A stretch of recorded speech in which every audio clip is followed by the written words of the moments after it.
ನಮಸ್ತೆ. ಇಂದು ನಮ್ಮ ಸ್ವಾಸ್ಥ್ಯತೆಯನ್ನು ಕಾಪಾಡಿಕೊಳ್ಳುವ ಕ್ರಮವನ್ನು ತಿಳಿಯೋಣ. ಆಯುರ್ವೇದವು ಸಸ್ಯಸ್ಯ ಸ್ವಾಸ್ಥ್ಯ ರಕ್ಷಣಂ ಆತಿರಸ್ಯ ವಿಕಾರ ಪ್ರಶಮನಂ ಎಂಬ ಸಾರವನ್ನು ಸಾರುತ್ತದೆ.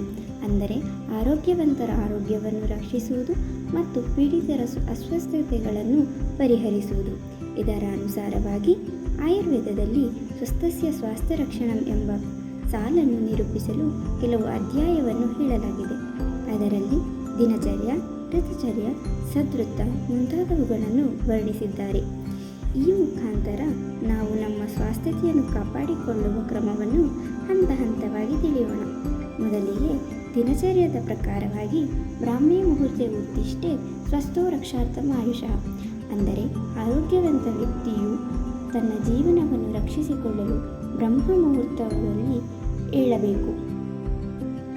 ಇದರಿಂದ ಮನುಷ್ಯನಿಗೆ ತನ್ನ ಜೀವನವನ್ನು ದೈಹಿಕ ಹಾಗೂ ಮಾನಸಿಕವಾಗಿ ಕಾಪಾಡಿಕೊಳ್ಳಲು ಸಹಾಯವಾಗುತ್ತದೆ. ನಂತರ ಉಷ್ಣ ಜಲಪಾನವನ್ನು ವರ್ಣಿಸಲಾಗಿದೆ.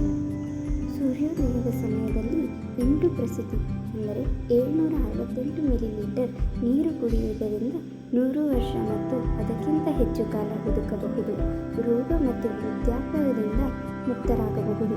ಬೆಳಗಿನ ಜಾವ ನೀರು ಕುಡಿದರೆ ಹರ್ಷ ಎಂದರೆ ಮೂಲವ್ಯಾಧಿ, ಶೋಥ, ಗ್ರಹಣಿ, ಜ್ವರ, ಜಠರ ವಿಕಾರ, ಕುಷ್ಠ, ಮೇದರೋಗ, ಕಿವಿ, ಗಂಟಲು, ತಲೆ ಮತ್ತು ಸೊಂಟ ನೋವು, ಕಣ್ಣಿನ ಕಾಯಿಲೆಯನ್ನು ನಿಯಂತ್ರಿಸಿಕೊಳ್ಳಬಹುದು.